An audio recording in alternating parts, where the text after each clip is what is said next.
C'est gentil toi aussi. Bonjour à toutes et à tous, bienvenue dans notre nouvelle émission, nouveau concept, et bien qui voilà, une nouvelle émission de Hyundai Media en partenariat avec la sphère handball et la sphère transfert. Voilà. Donc pour notre émission, premier invité, pardon, pas de chauvinisme aucun, comme je disais en préambule, gardien de but alsacien, il s'agit de Valentin Kiffer. Valentin, bonjour. Bonjour à toi, bonjour à tous, très content de participer. Merci surtout de nous avoir accordé de ton temps. On sait que tu as un agenda très très pris actuellement. Donc du coup, on va parler un peu de ton actualité, de ton club, bien sûr de l'équipe de France et du dernier championnat du monde, de l'actualité du handball, etc. Et à la fin, on te fera un petit questionnaire, voilà, pour apprendre un peu plus à te connaître, même si je pense que beaucoup de nos internautes te connaissent. Donc, dans un premier temps, pour te prouver à toi et à tout le monde que j'ai bien travaillé, je me suis préparé un petit CV et tu me diras et toute chose s'il y a des erreurs ou pas. Allez, ça Donc, va. très bien. Donc, Valentin, tu es né le 2 juillet 1999 à Strasbourg, ce qui te fait 25 ans. C'est bien ça? Exactement, on est bon pour l'instant. Voilà, très bien. Donc, je passerai tes mensurations d'athlète avec ton mètre 88, etc. Donc, tu es le fils d'un collègue. En plus, c'est quelqu'un qu'on connaît très bien, Jean-Luc Kiffer, puisque je ne vais pas cacher que Valentin et moi, on se connaît depuis plusieurs années maintenant, depuis les U18 de Célestat, si j'ai bonne Ouais, mémoire. Mais ça, on en reparlera exactement, un ouais. peu plus tard. Tu as un frère et une sœur, donc une sœur Ilona, qui fait aussi du handball, c'est ça? C'est ça, ouais, qui joue en Allemagne en ce moment même, ouais. Et un petit frère, si je ne dis pas de bêtises, qui s'appelle Timothée, c'est ça? Exactement, ouais. Un nouveau gardien de Voilà. but aussi, du coup. Et voilà, justement, hein, Timothée, à l'époque, quand il était très très jeune, quand tu étais en U18, et vois qui était déjà encore en train de te supporter à l'époque, si j'ai bonne C'est mémoire, ça. tu vois. Ouais, c'est vrai, t'as raison. Exactement. Ah, je me rappelle quand je filmais des fois vos matchs des U18, quand tu étais à Célestat, justement, il passait souvent avec son petit vélo. Ouais, ouais, il était toujours dans le coin, ouais. Il y est toujours. Oui, un premier supporter, hein, Ouais, c'est en, ça, en plus de exactement. ton papa. Voilà. Donc ensuite, au niveau de ton parcours professionnel, avant professionnel, tu as commencé chez Jeune à Orpheden, c'est ça? Ouais, exactement, ouais. Voilà, C'était en moins de 12 j'ai commencé là-bas, du coup. très bien. Et d'ailleurs, j'ai une petite anecdote pour toi. Bon, alors ça, n'était pas prévu, mais je t'en parle puisque j'ai lu ça.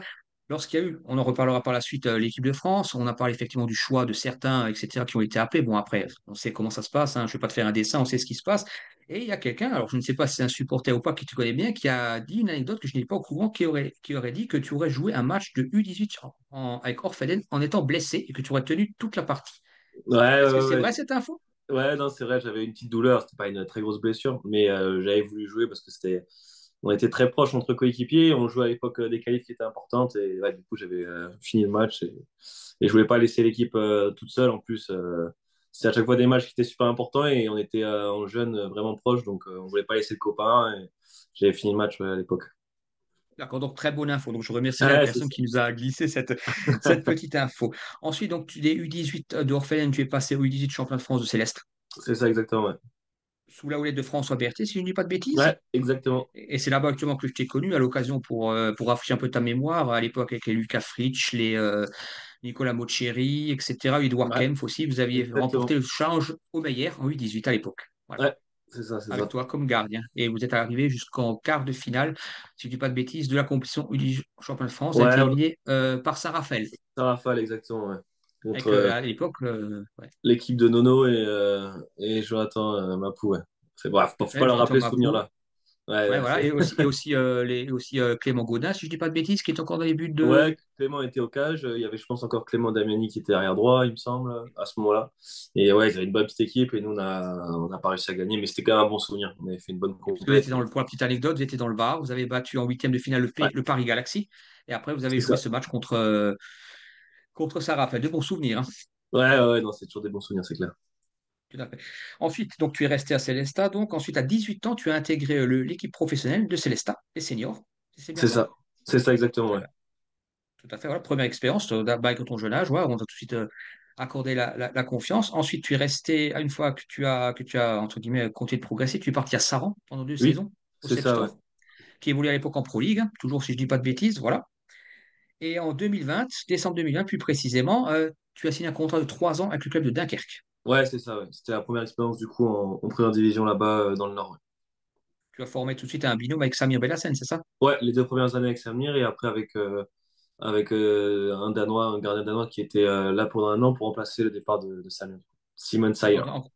Tout à fait, qui était là venu en tant que joker C'est médical, tout à ça, fait. Voilà. exactement. Ouais, en tout début de saison, ouais.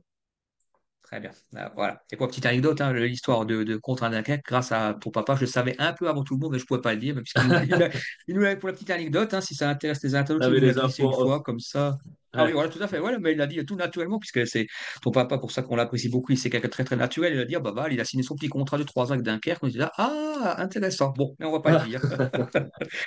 Donc voilà, et puis cette saison, donc tu décides de quitter le nord de la France après, et donc du coup, tu direction la Savoie avec le club de Chambéry. Voilà. Exactement, ouais. On est bon au niveau du parcours, ça c'est le palmarès.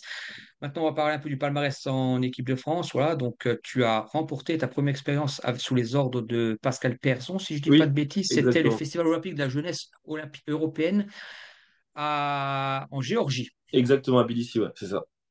Voilà, avec la génération des Mapou, des Villemino, Ouais, c'est ça. etc. Rubens Pierre aussi, voilà. Donc, c'est vrai que peu de gens oublient aussi cette première victoire, quoi. Donc, après, tu as eu un titre de. Tu as été, attendez, je vais pas, parce que j'ai quand même bien potassé. Donc, après ça, c'est bien d'ailleurs, il y a eu en 2016 le titre de champion d'Europe chez l'U19. C'est Voilà. ça. Ouais, exactement, Première en Croatie, ouais. consécration. Voilà, tout à fait. Après, en 2017, en U19, toujours titre de champion du monde. Voilà. C'est ça. Voilà. Après, chez les U21, donc on est monté d'une catégorie, puisqu'avec votre génération, vous avez tout gagné, quoi. Vous avez été les maîtres, on va dire, du continent. Vous avez été vice-champion d'Europe en Slovénie, Ouais, avec le U21, on avait battu en perdu à finale Séville, par les ouais. Slovénies. Oui, c'est ça, on avait perdu à Séville, ouais, contre les Slovènes. Et d'ailleurs, c'était une ambiance de ouf pour notre jeune âge. C'était une super expérience. Il y avait vraiment 5 6 000 Slovènes qui étaient déchaînés. Et pour nous, c'était notre première expérience avec autant de monde. Et une ambiance folle comme ça. Et c'était quand même sympa. Après, là, sûr que le résultat, c'est pas ce qu'on espérait, mais c'était quand même une expérience super enrichissante pour tout le monde. Et c'est vrai que surtout à l'époque, votre génération était un peu la génération en or, un peu ce qu'on a connu, entre guillemets, avec les générations seniors, où voilà, vous gagnez tout, quoi. C'était vraiment une génération. Voilà, et c'est Ouais, vrai que on a gagné beaucoup de très choses, ouais, c'est vrai. belle expérience pour vous. Et après, il y a eu en 2019, quoi, il y a eu toujours chez les juniors, enfin les U21, le titre de champion du monde. Et en plus, cerise sur le gâteau, distinction de meilleur gardien du tournoi pour toi. C'est ça, ouais, exactement. C'est ça. Grande expérience, hein, je suppose aussi, hein, ce Ouais, titre de champion. ouais, c'était en plus la dernière compète et c'était pas passé comme prévu. On avait perdu 2 matchs de poule contre l'Égypte. L'Égypte à l'époque qui avait une super génération 2000 et 99-98, donc il y avait pas mal de joueurs qui étaient surclassés. Et ouais, il y avait pas Eldera du coup qui était là, qu'on a rencontré ce week-end dernier. Et Cham commençait à jouer à ce niveau-là. Et ouais, on a perdu contre l'Égypte et la Suède en match de poule, donc c'était un peu compliqué. Et finalement, on a réussi à se sortir et gagner la compète. Donc voilà, c'est encore fait de super souvenirs et une super expérience pour tout le groupe. Et on a un peu clôturé notre génération comme ça, donc c'était top, quoi. Et voilà, c'est vraiment le meilleur scénario qu'on Ouais, pouvait avoir à votre époque pour vous, quoi. Surtout après, ouais, entre ouais, ouais, guillemets, ouais. c'est pas un échec parce que vous avez quand même été médaillé d'argent, mais après le titre de vice-champion du monde, quoi, puisqu'on vous a fait vous On est rafler content ouais, tout, et là, c'était.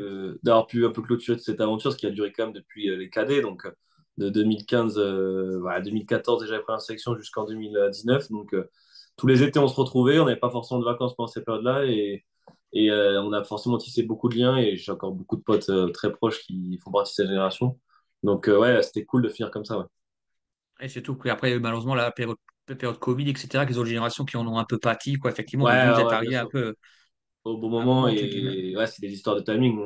J'ai des potes qui étaient avec la génération 2000 et c'est pas des super souvenirs pour eux, à contrario. Donc ouais, on a eu beaucoup de chance et en plus on a eu la chance de jouer et que ça se passe bien. Donc voilà, c'était cool pour notre génération.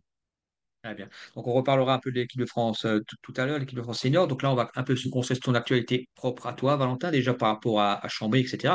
Donc, il y a certaines questions qu'on a déjà dû te poser, puisque tu es passé là, j'en profite pour faire un petit coucou à nos collègues de Handball Podcast, à Kader et à Tristan, qui Ouais, sont deux personnes que j'apprécie beaucoup, qui ont fait un super podcast avec toi d'ailleurs, que j'invite à, si vous avez l'occasion, à aller de nouveau chez nos collègues de Handball Podcast pour revoir ce très belle interview avec toi, Valentin.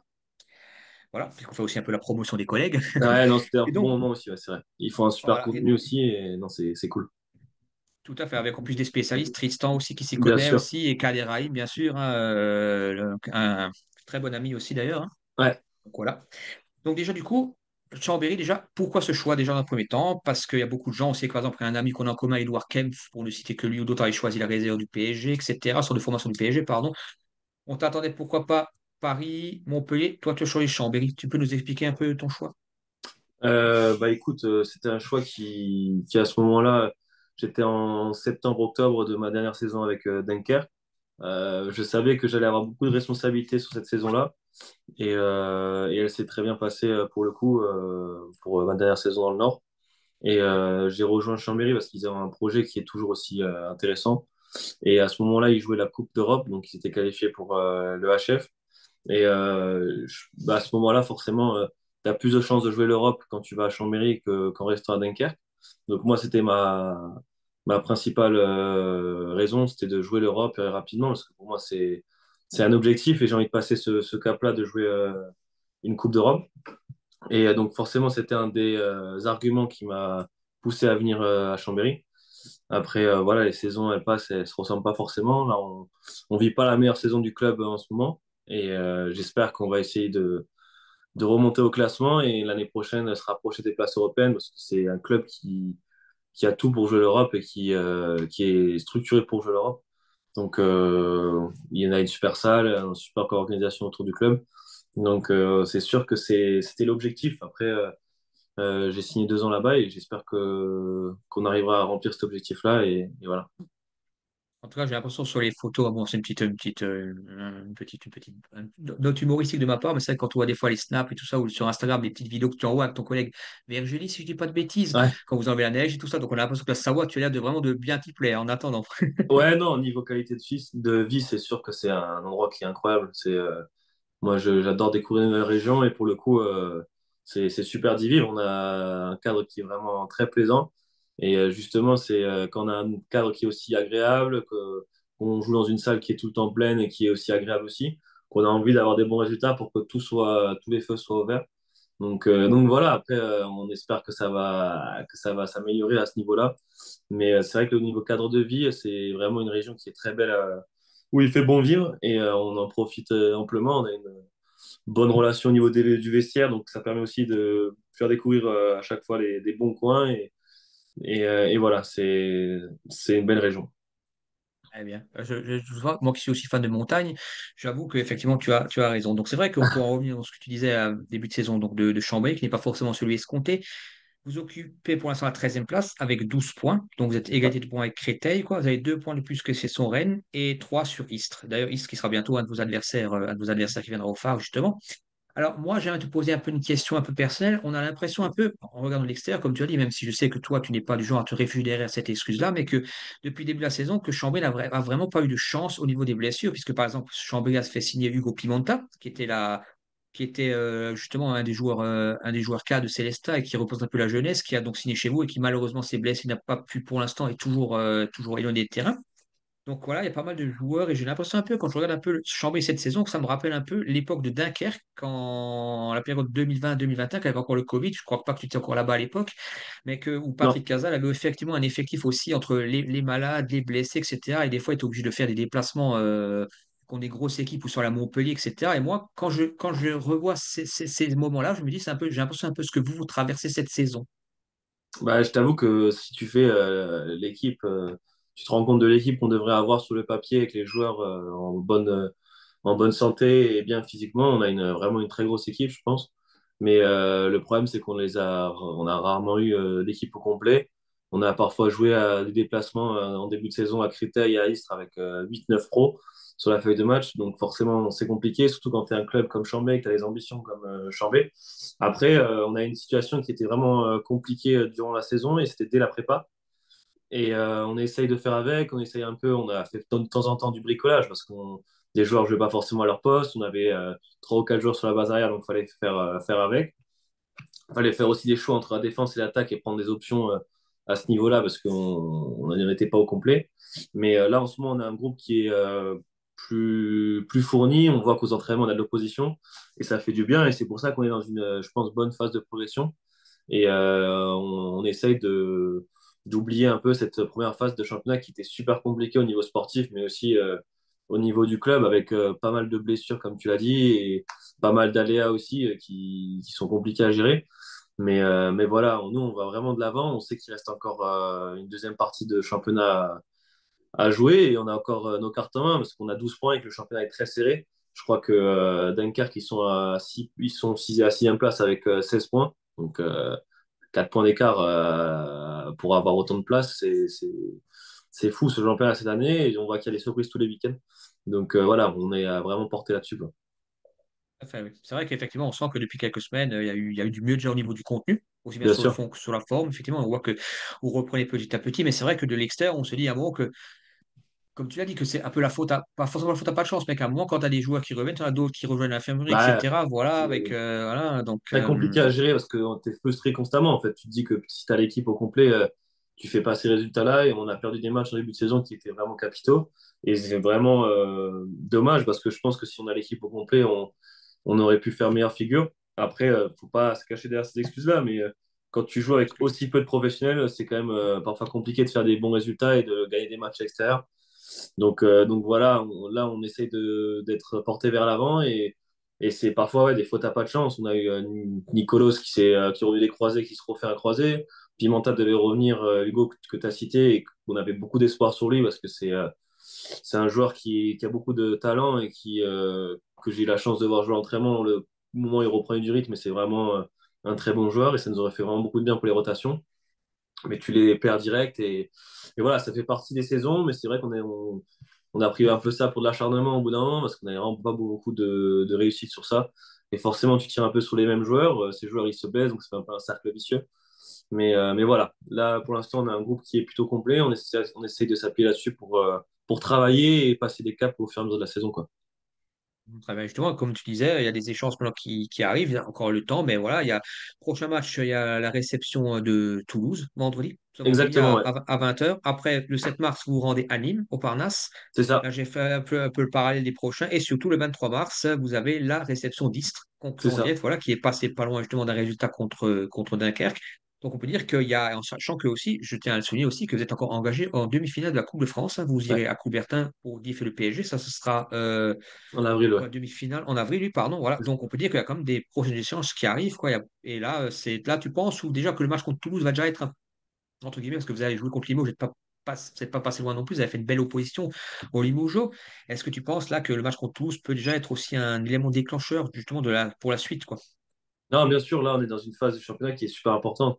On enchaîne trois gros, donc on a joué à Limoges, Toulouse et Nîmes, et c'est des matchs qu'on veut gagner et qu'on doit gagner Ouais. pour voir plus haut. Si on va être en accord avec nos ambitions, j'espère qu'on va réussir à faire des bons résultats et on travaille pour ça en tout cas.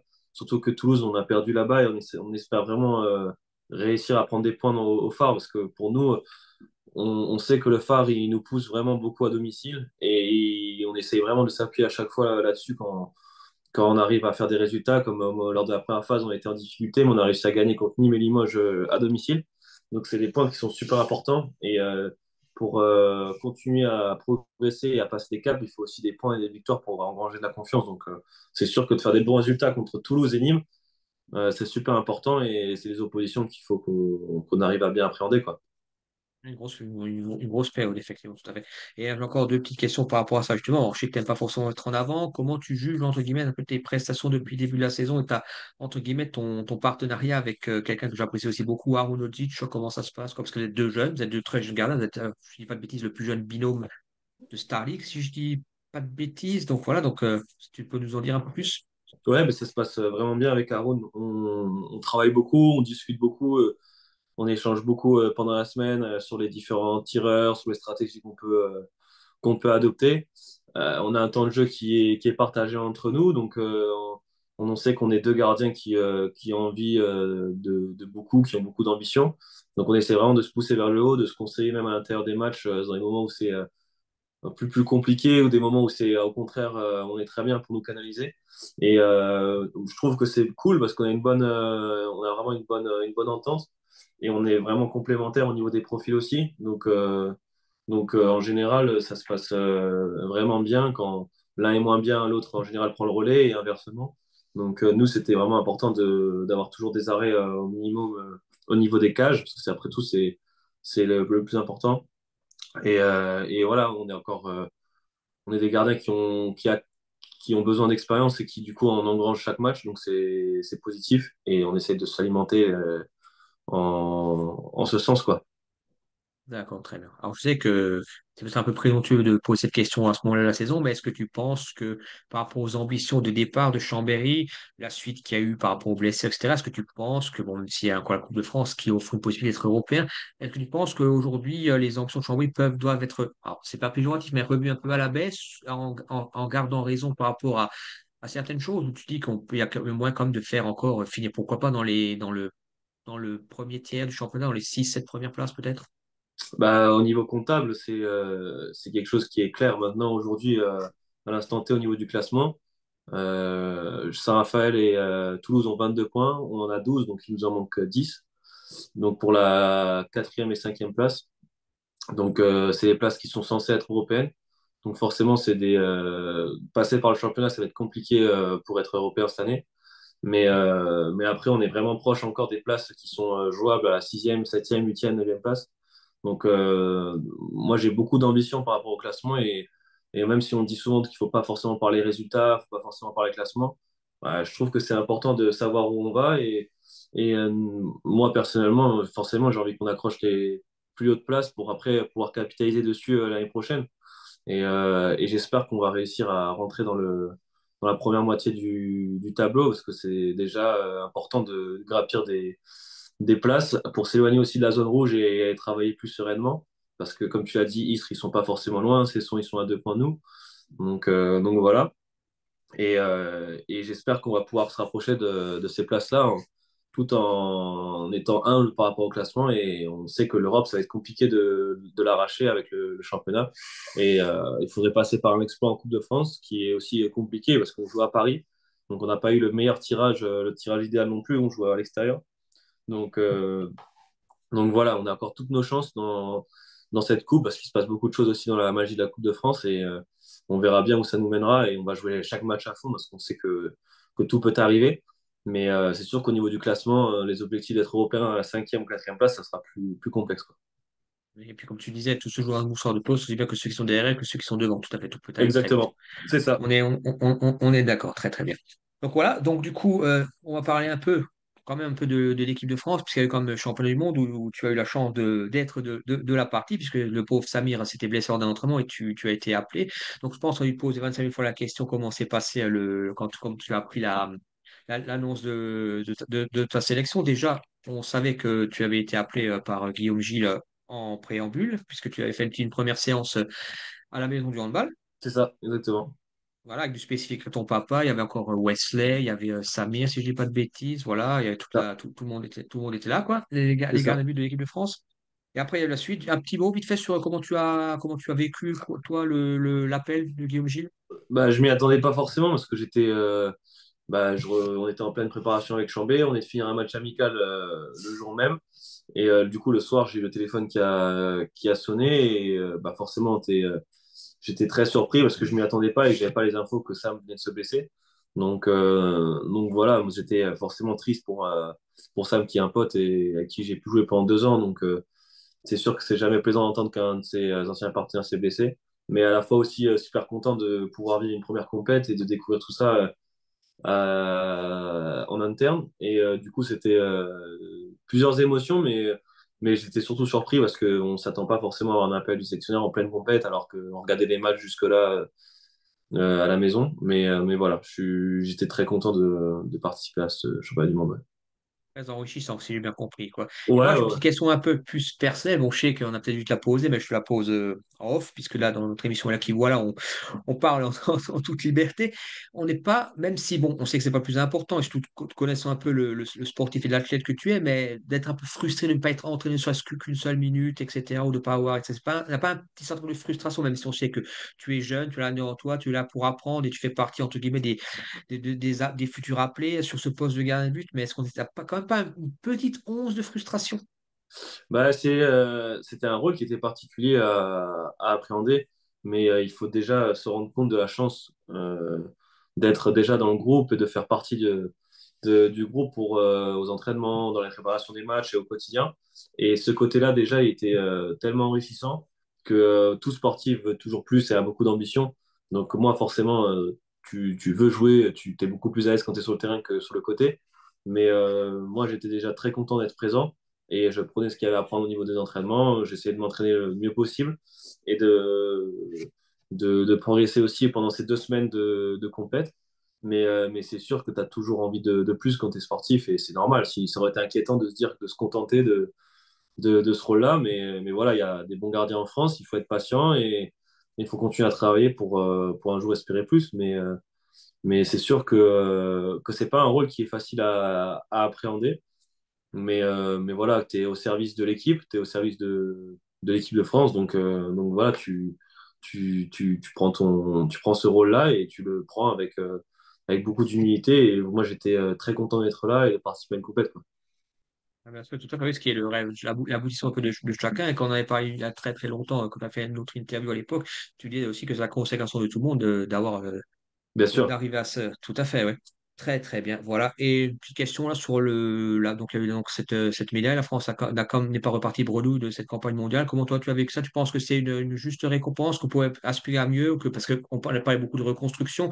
Tu as suivi ça d'abord d'un œil de l'extérieur, après tu as suivi ça un peu de l'intérieur. Donc est-ce que toi, ton regard un peu a changé par rapport à ça? Bah, je pense que c'est une très belle médaille de bronze. Donc, ça récompense aussi le travail d'un groupe et toute la prépa qui a été faite et tout le travail que le groupe a fourni. Et c'est toujours bien de se récompenser avec une médaille. C'est sûr que quand on est l'équipe de France, on espère toujours arriver en finale et chercher une médaille d'or. Mais il ne faut pas oublier la difficulté de ce niveau international. Et il y a des super nations en Europe et sur un championnat du monde où tu vois d'autres nations émergentes comme le Brésil qui sont partout et qui ont fait des super résultats. Et je salue mon pote Gustavo qui a fait un super championnat du monde. Mais voilà, c'est un des niveaux qui sont très relevés. Et c'est déjà un bon résultat de repartir avec une médaille, en sachant qu'il y avait un contexte particulier sur la demi-finale avec une salle pleine en Croatie et des Croates qui ont joué leur chance à 100%. Mais voilà, il ne faut pas oublier la difficulté d'une compète. C'est sûr que quand on est équipe de France, on veut toujours plus, mais voilà, c'est une médaille, il faut la prendre et ça symbolise aussi le travail qui reste à faire avec l'équipe de France et il faut espérer retrouver les sommets dans le futur. Très bien, parfait. Et une dernière petite question qu'on m'a posée en off et je te la pose. Là, on a vu que le sélectionneur danois a déjà annoncé la liste des joueurs qui vont être convoqués pour le HF Cup, puisqu'on sait que l'équipe de France est aussi concernée. Est-ce que toi, tu sais déjà qui y sera ou pas, ou même si ou t'as pas encore il n'y a pas encore eu Non, d'infos à ce niveau-là?